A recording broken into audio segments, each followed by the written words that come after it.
La refacción. Bien amigos, pues ya ahorita conseguimos la columna. Tenemos que cambiarle el cilindro para sacarlo. Si te fijas, va remachado.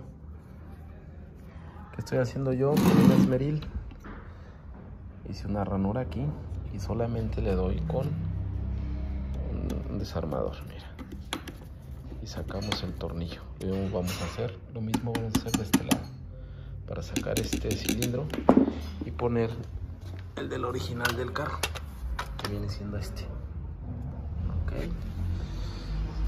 Sale, es un tip de Afinauto.